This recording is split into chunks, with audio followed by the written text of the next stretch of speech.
नमस्कार दोस्तों, आपका अपना चैनल योगाचार्य सुनील कुमार चैनल पर आपका स्वागत है। तो दोस्तों, नाम तो मैं नहीं बताऊंगा, लेकिन हमारे एक मित्र हैं, वो बता रहे थे आचार्य जी आजकल हमारे ऊपर बहुत ही सख्त गुजर रही है। कुछ लोग षड्यंत्रकारी और जो योजनाबद्ध तरीके से हमारे ऊपर इस तरीक़ा से जो कोई परेशान करते हैं। तो मैंने उनसे पूछा कि क्या दिक्कत, क्या प्रॉब्लम है, क्या है, कैसे परेशान आप लोग कर रहे हैं।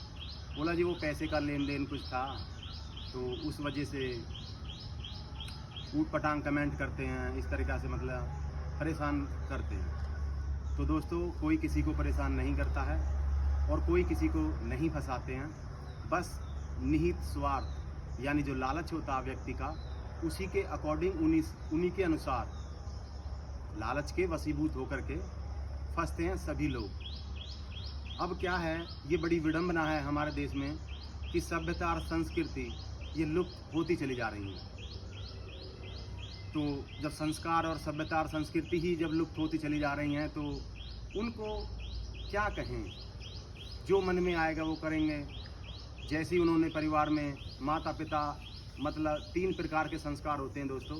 प्रारब्ध के, पिछले जन्म के संस्कार होते हैं। इस समाज में जैसे संस्कार जैसे मिलते हैं और जैसे माता पिता देते हैं, और जिन लोगों के तीनों ही संस्कार बिगड़े हुए हैं, तो वो तो ऊट पटांग काम कार्य करते रहते हैं। वो ना किसी के समझाने से समझते हैं और ना समझते हैं। परमात्मा की अदालत में जब उनका केस जाता तो वो अच्छी भली भांति वो समझ जाते हैं। तो दोस्तों, बताया मैंने कि आप परेशान मत होइए। सत्य की हमेशा विजय होती है। सत्यमेव जयते, यानी सत्य की ही विजय होगी। तो सत्य परेशान हो सकता है, दिक्कत में आ सकता है, मुसीबत उठा सकते हैं। मैंने उस दोस्त से बोला, लेकिन परेशान मेरे मित्र मत होइए, ये निकल जाओगे इन कठिनाइयों से आप।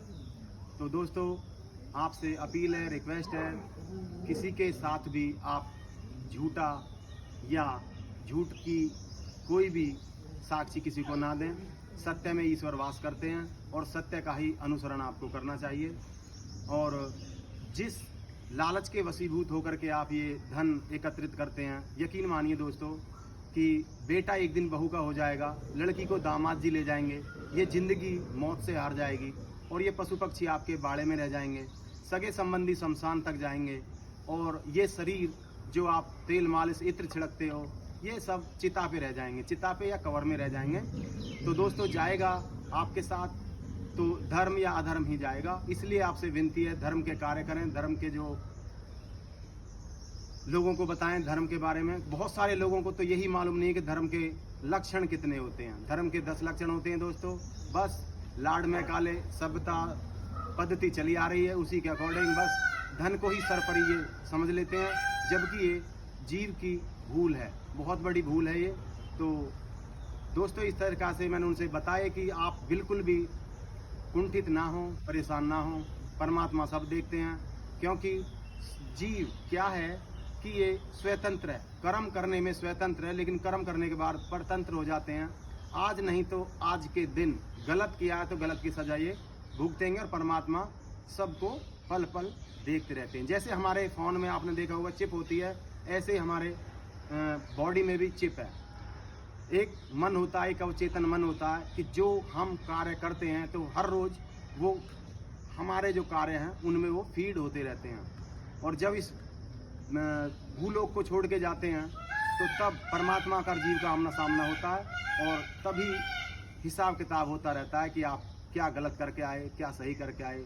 तो विनती और रिक्वेस्ट यही है, गलत किसी के साथ मत कीजिए, झूठी साक्षी मत दीजिए, और अपना अच्छे से जीवन यापन कीजिए, अपने बच्चों को पढ़ाइए, टारगेट अचीव करिए, और इधर उधर के षड्यंत्र या प्रपंच किसी के साथ भी मत कीजिए। क्योंकि आप करेंगे तो ये संसार कुआं है।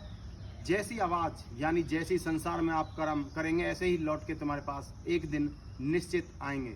जैसे दोस्तों, हजारों गाँवों में गाय, हजारों जो गौ माता होती हैं, उनमें बछड़ा, उनका जो बच्चा होता है, वो अपनी माँ को ढूंढ लेते हैं हजारों गायों के अंदर। ऐसे ही आपके किए कर्म आपको एक दिन निश्चित ढूंढ लेंगे, और कर्म मिटते नहीं है मिटाई से। तो दोस्तों, आशा और उम्मीद करता हूँ कि आप इन बातों को जो मेरे मुखारविंद से निकली हैं, तो इन बातों को बहुत अच्छे से आप शेयर करेंगे और लोगों को आप बताएंगे। और उस मित्र को मैंने पूर्ण तरीक़ा से आश्वस्त किए कि आप परमात्मा पे आस्था रखिए, परमात्मा सदैव ही अच्छा करते हैं। तो चलिए दोस्तों, आज के लिए इतना ही। मिलते हैं कल इसी टाइम इसी चैनल पर। तब तक के लिए नमस्कार।